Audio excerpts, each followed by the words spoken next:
You ever look at a huge organization, maybe a big company or a government agency, and wonder why it just keeps growing? It feels like they have a life of their own, expanding year after year, no matter what they're actually doing. Well, it's not just you. Turns out there's a powerful rule that explains this perfectly, and it was figured out way back in 1955. So here's how we're going to break it down. First, we'll tackle the most common assumption about why these places get so big. Then we'll get into the real Parkinson's law. It's probably not what you think.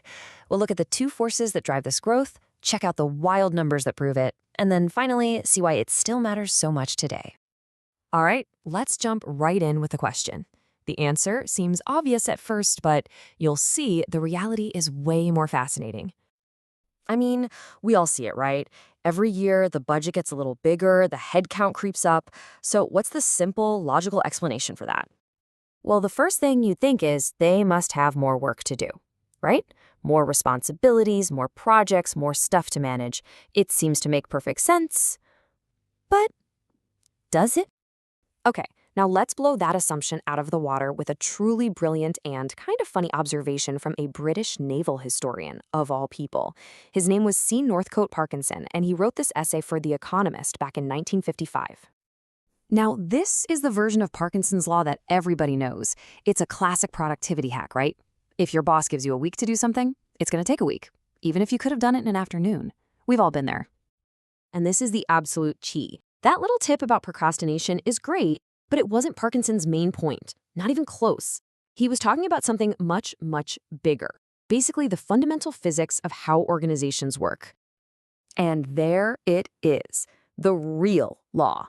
What Parkinson was actually saying is that the number of employees in a bureaucracy has absolutely nothing to do with the amount of work that needs to be done.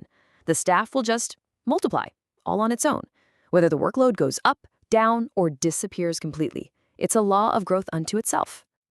So if it's not the workload that's making these organizations get bigger and bigger, what is? Well, Parkinson said it's all powered by two basic principles of human nature. These are the two rules that run the whole show. First, a manager who feels overworked isn't going to hire one person at their same level. That person could become a rival. No way. They're going to hire two or more people underneath them. And second, the moment you add more people, they just naturally start creating more work for each other. Let's use Parkinson's own example. You've got an official, let's call him A, and he's swamped. So what does he do? He hires two subordinates, C and D.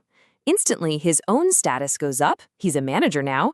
But pretty soon, any decision or document has to be passed between all three of them.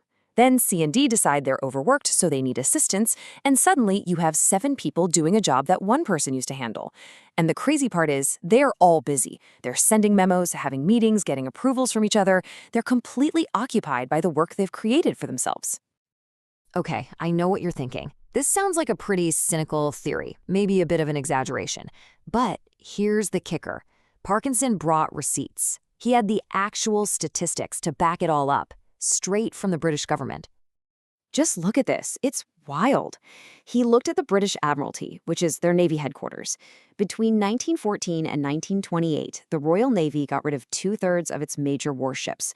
The fleet was shrinking fast. So you'd think the office staff would shrink too, right? Nope. It grew by almost 80%. And this wasn't a one-off. He saw the exact same pattern at the Colonial Office.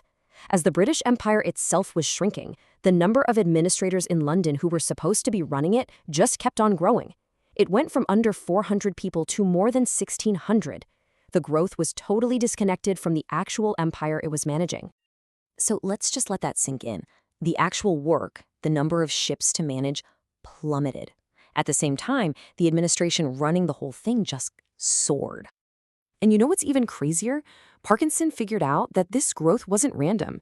It was predictable. He crunched the numbers and found that, on average, the staff in these bureaucracies grew by about 5.75% every single year, like clockwork, no matter what. He even jokingly created this complex mathematical formula to describe it. His point was that this isn't an accident or bad management. It's a predictable, almost scientific process. It's just what these systems do. Okay, so a clever observation about the British Empire from 70 years ago. What does that have to do with us here and now? Well, everything actually.